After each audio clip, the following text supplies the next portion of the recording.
आज हम लोग बात करेंगे इंडियन राज्य व्यवस्था के भाग 3 मूल अधिकार के बारे में, जिसे इंग्लिश में फंडामेंटल राइट्स कहा जाता है। हमारे संविधान द्वारा बहुत सारे ऐसे पहलू हैं या बहुत सारे ऐसे अधिकार हैं जो मिला है। अगर आपसे पूछा जाए फंडामेंटल राइट किसके द्वारा मिला है, तो हमारे संविधान के द्वारा, भाग 3 के द्वारा। इसमें हम आर्टिकल्स 12 से लेके 32 तक के बारे में पढ़ेंगे। सबसे पहला आता है कि मूल अधिकार किसको कहते हैं। मूल अधिकार वो 9 संघिक अधिकार है, क्योंकि ये जन्म के बाद मिलता है। जैसे कोई बच्चा अगर हमारे देश में पैदा लिया, उसके बाद उसको भारत का मूल अधिकार मिलेगा। मूल अधिकार को मैग्ना कार्टा कहते हैं और यूएस में संविधान से लिया गया है। मतलब मूल अधिकार अमेरिका के संविधान से, यूएसए के संविधान से लिया गया है। ठीक है। मूल अधिकार विशेष प्रकार का अधिकार होता है जो हमारे देश इंडिया के सिटीजन को, यानी कि हमारे देश के नागरिक को दिया जाता है। तो आज हम लोग मूल अधिकार के हर एक पहलू के बारे में चर्चा करेंगे। पहला है आर्टिकल्स 12, जिसको अनुच्छेद 12 के नाम से जानते हैं। इस अनुच्छेद के तहत मौलिक अधिकार के द्वारा राज्यों को परिभाषित किया गया है। मूल अधिकार जीवन जीने के लिए अत्यंत आवश्यक है।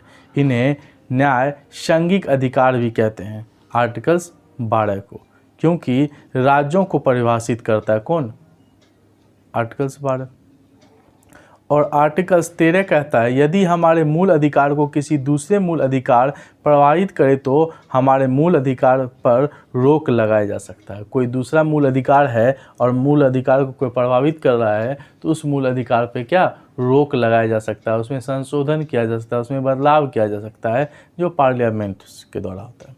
तो सबसे पहला है इसमें समानता का अधिकार। और समानता का अधिकार आर्टिकल्स 14 से लेके 18 तक के अंतर्गत आता है। अगर आपसे पूछा जाए कि समानता या समता का अधिकार कौन से आर्टिकल्स के अंतर्गत आता है, तो हम बोल सकते हैं आर्टिकल्स यानी कि अनुच्छेद 14 से 18 के बीच आता है। आर्टिकल्स यानी कि अनुच्छेद 14 कहता है विधि के समक्ष समानता, अर्थात कानून के सामने सब समान है। मतलब कानून से बड़ा कुछ भी नहीं, ना ही अमीर ना ही गरीब। कानून की नज़र में चाहे लड़का हो या लड़की हो, अमीर हो या गरीब हो, गोरा हो या काला हो, सभी क्या है, समान है, एक समान। ये कौन बताता है, तो आर्टिकल्स 14 बताता है। आर्टिकल्स 15 कहता है जाति, धर्म, लिंग तथा जन्म स्थान के आधार पर सार्वजनिक या भेदभाव नहीं किया जा सकता। यानी कि आर्टिकल 14 के बाद 15 कहता है कि आप किसी भी जाति धर्म के हैं, आपके साथ किसी भी तरह का रंग रूप है, आपके साथ कोई भी तरह का भेदभाव नहीं किया जाएगा। कौन सा आर्टिकल कहता है, तो आर्टिकल 15 कहता है। अल्पसंख्यक की गणना धर्म के आधार पर होती है, जैसे मुस्लिम, जैन, बौद्ध, सिख, ईसाई आदि। अब आता है कि आरक्षण की व्यवस्था जाति के आधार पर होती है। अगर आरक्षण की व्यवस्था किया जाए तो आरक्षण सिर्फ जाति के आधार पर हो सकता है, लेकिन समानता और समता का अधिकार की बात करें तो इस चीज़ पे नहीं होगा। आर्टिकल 16 कहता है लोक नियोजन में अवसर की समानता, सरकारी नौकरी में अवसर की समानता मिलेगी। अगर सरकारी नौकरी में होता है या उसका वैकेंसी निकलता है तो इनमें पिछड़े वर्ग के लिए कुछ समय आरक्षण की चर्चा की गई है। और आर्टिकल 16 के अकॉर्डिंग हमारे देश में रहने वाले निवासी को आरक्षण के द्वारा नौकरी में बहुत सारी छूट मिलती है।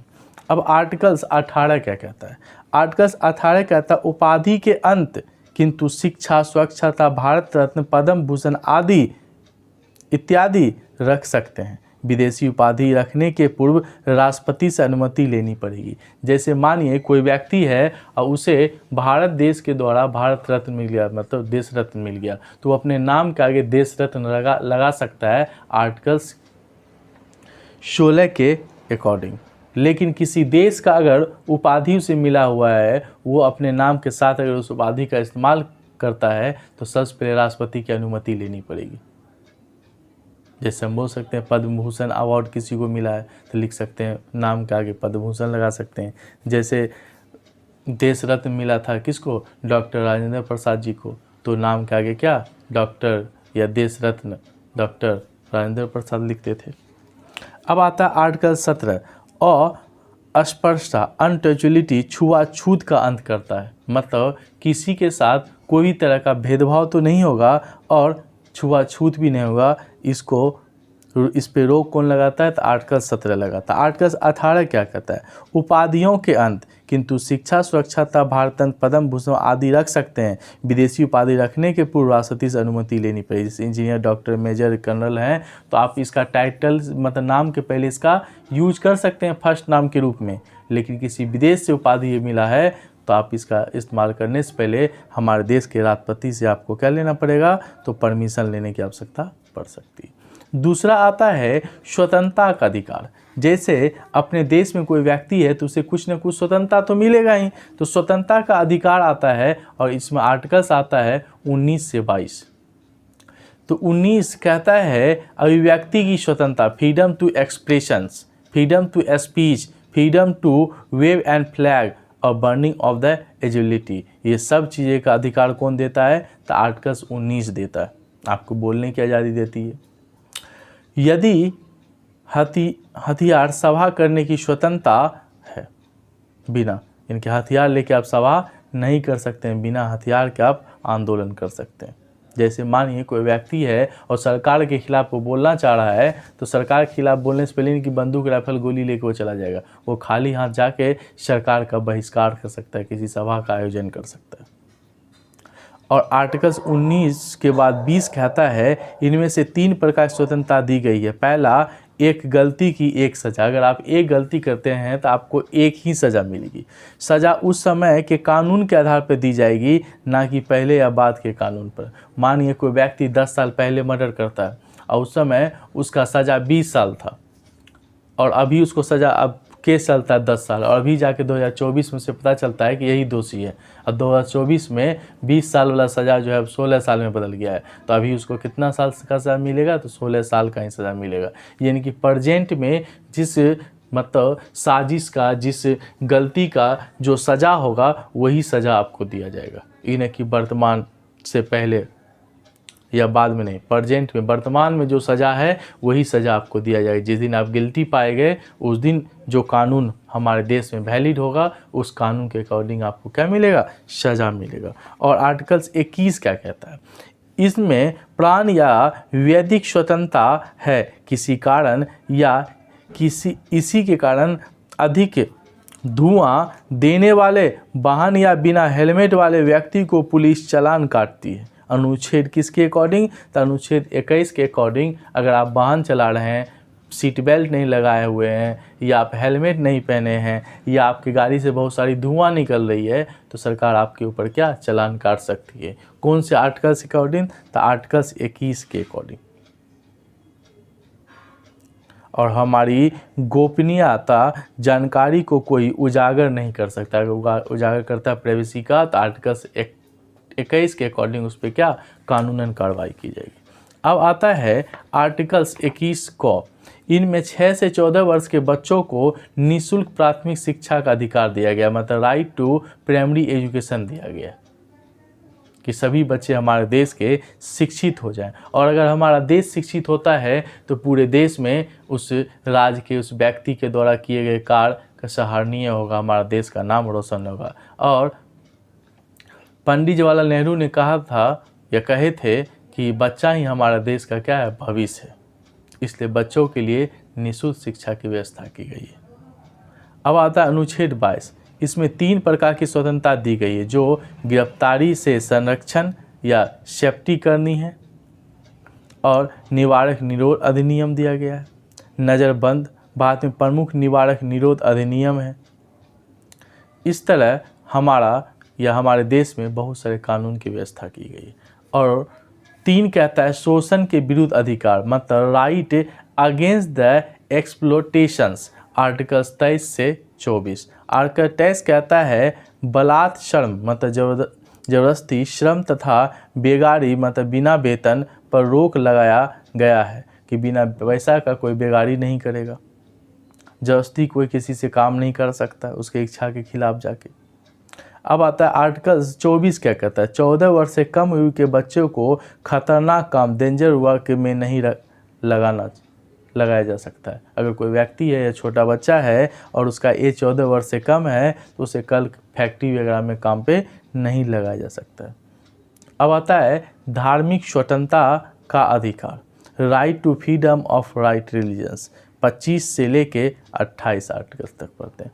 आर्टिकल्स 25 कहता है अंतिम कारण की चर्चा अर्थात व्यक्तिगत धार्मिक स्वतंत्रता की चर्चा है। इसके तथ्य सिखों को कृपाण, मुस्लिमों को दाढ़ी, हिंदुओं को टिक्की रखने का क्या है, स्वतंत्रता है आर्टिकल्स 25 के अकॉर्डिंग। हिंदू धर्म में कोई व्यक्ति पीछे टिक लगा हुआ है तो ये आर्टिकल्स 25 उसको क्या देता है, राइट देता है।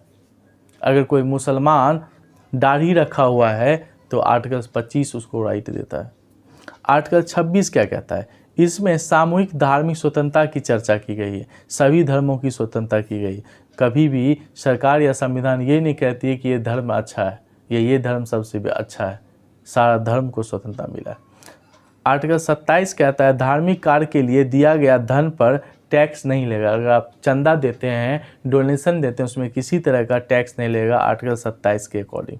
और आर्टिकल 28 कहता है सरकारी धन से चल रहे संस्थान में धार्मिक शिक्षा नहीं दी जाएगी। सरकारी धन से चल रहे संस्था में धार्मिक शिक्षा नहीं दी जाएगी। यानी कि सरकार के फंड से, सरकार के पैसे से अगर स्कूल में पढ़ाई हो रही है तो स्कूल ये नहीं कह सकता कि ये धर्म अच्छा या ख़राब है। लेकिन आप जब मंदिर मस्जिद की बात करेंगे, मंदिर जाएंगे तो हर मंदिर मस्जिद जाइए तो मस्जिद में इस्लामिक धर्म के बारे में बताया जाएगा, आप मंदिर जाइएगा तो धार्मिक धर्म के बारे में, मतलब हिंदू धर्म के बारे में बताया जाएगा। संस्कृत एक भाषा है, ना कि हिंदू धर्म की धार्मिक शिक्षा। इसी प्रकार उर्दू तथा अरबी एक भाषा है, ना कि इस्लाम की शिक्षा। अतः सरकारी मदरसा अनुच्छेद 28 का उल्लंघन नहीं। अब हम लोग नेक्स्ट पार्ट 5 के बारे में पढ़ेंगे। अगर हमारा वीडियो अगर आपको अच्छा लगता है, आपको पसंद आता है, तब कमेंट में लिखें, कुछ फीडबैक दे रिमार्क्स में, जिससे आगे हमारे वीडियो बनाने में मदद मिलेगी, जिसके कारण आपको हमेशा अप टू डेट आर्टिकल्स के द्वारा नॉलेज मिलता रहेगा। इसलिए आप शेयर करें, लाइक करें या हमारे चैनल को सब्सक्राइब करना ना भूलें।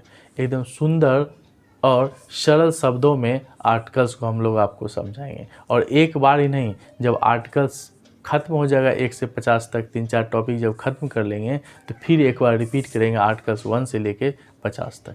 इस तरह हम सारे आर्टिकल्स को पढ़ लेंगे। और आर्टिकल्स की जानकारी जब हमें मिल जाएगी तो उससे फ़ायदा ये होगा कि कोई भी व्यक्ति हमारा अधिकार का शोषण नहीं कर सकता, हमारा गलत मिसयूज नहीं कर सकता। हम सरकार के खिलाफ़ भी जा सकते हैं अगर हमारे साथ कुछ गलत होता है तो, उस आदमी के खिलाफ़ जा सकते हैं जो हमारे साथ क्या भेदभाव करता है। इसलिए आर्टिकल्स को जानना हर इंडियन का अधिकार है। हर इंडियन को कम से कम अपने देश के संविधान के बारे में जानना बहुत ज़रूरी है। और आज के समय में आदमी इस चीज़ पे ध्यान नहीं देते। Thank you.